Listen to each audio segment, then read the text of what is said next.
رمضان کے بعد سب سے زیادہ حضور پاک صلی اللہ تعالی علیہ وسلم کو روزے کی حالت میں کسی مہینے میں دیکھا گیا تو شعبان کا مہینہ فرمایا گیا. کبھی کبھار پورے شعبان کا مہینہ حضور صلی اللہ علیہ وسلم روزے سے رہتے اور یہ ارشاد فرماتے کہ یہ مہینہ ایسا ہے جس میں سارے لوگوں کے اعمال اللہ کے حضور جاتے ہیں، پیش کیے جاتے ہیں.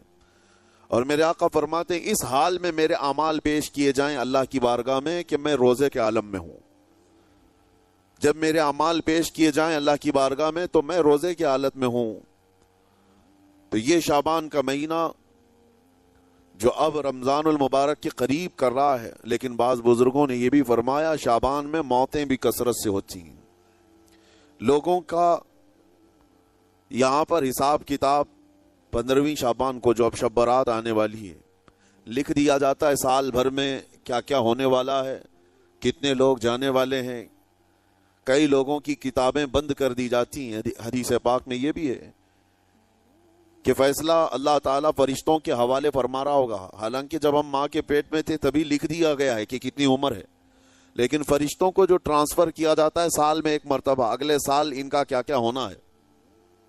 اور حدیث میں ہے کسی کے متعلق فرشتوں کو یہ کہا جا رہا ہوگا کہ فلاں 1 مہینے بعد، 2 مہینے بعد، 1.5 مہینے کے بعد اس کی فلاں وجہ سے موت آئے گی، لیکن وہ بندہ شادی کی تیاری کر رہا ہوگا. وہ بندہ جس کی موت کا آرڈر جاری ہو چکا ہے، فرشتے لے چکے ہیں، وہ اپنے کاروبار کے اور اپنے گھر بار کے بنانے میں مصروف ہوگا. اسے اندازہ تک نہیں ہوگا کہ شعبان کے اس مہینے میں اس کی موت کا پروانہ نکل چکا ہے. اسی لیے میں عرض کر رہا ہوں قرآن کی آیت اقترب للناس حسابهم وهم فی غفلۃ معرضون. اللہ فرماتا ہے لوگوں کا حساب بہت قریب آ چکا جبکہ وہ غفلت میں پڑے ہوئے ہیں. اب جس زمانے میں آپ زندگی گزار رہے ہیں یہ اتنی تیزی سے آپ کے اوپر سے گزر جائے گا کہ آپ کو احساس تک نہ ہوگا. بلکہ ایک حدیث کا مفہوم یہ بھی ہے کہ جوان بوڑھے نظر آنے لگیں گے اور بچے جوان نظر آنے لگیں گے. وہ دور آئے آج. بچے تو ہمارے جوان ہو ہی چکے ہیں، جو 6 سال کے بچے ہیں، 5 سال کے بچے ہیں، جن کو حقیقت میں بچہ کہا جاتا تھا. اب کے زمانے میں وہ بچے ہی نہیں رہ گئے. 8 سال کے بچے وہ بچے ہی نہیں رہ گئے. ساری اسکولوں کے حالات ہمارے پاس آئے دن نئی نئی خبریں آتی ہیں. 3ری جماعت کا، 4تھی کلاس کا بچہ خطرناک قسم کے نشوں میں مبتلا ہے جو بڑے بڑے جوان بھی نہیں کیا کرتے تھے. تو بچہ کہاں رہا؟ حضور پاک صلی اللہ تعالی علیہ وسلم نے فرمایا تھا بچے جوان لگیں گے اور جوان بوڑھے. اور جوانوں کی حالت یہ ہے کہ سارے مزے اپنی بچپن میں اتنے کر لیے کہ جوانی میں طاقت ہی ختم ہو گئی. 25 سال کی عمر میں ایسے لگتے ہیں جیسے کہ بوڑھاپا آ گیا، کمزوریاں آ گئیں. 30 سال پہلے کے دور میں 40 سال کو بھی جوانی کہا جاتا تھا. اب کے دور میں 40 سال تو بوڑھاپا ہو گیا.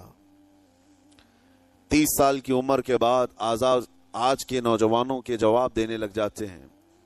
اس کی وجہ یہ ہے کہ بچپن میں اپنے آپ کو برباد کر لیا، بچپن میں اپنے آپ کو ختم کر لیا. تو جو بچپنا تھا اس کو جوانی میں بتا دیا، اور جو جوانی وہ بڑھاپے میں.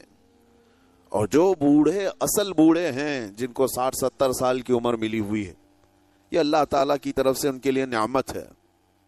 باقی قیامت کے قریب جو حالات ہیں وہ اس طرح کے ہیں.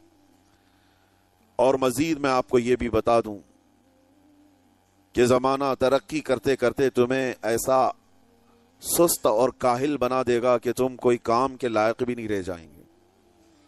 بہت ساری چیزیں ہم سے رخصت ہو رہی ہیں، ہمیں اندازہ بھی نہیں.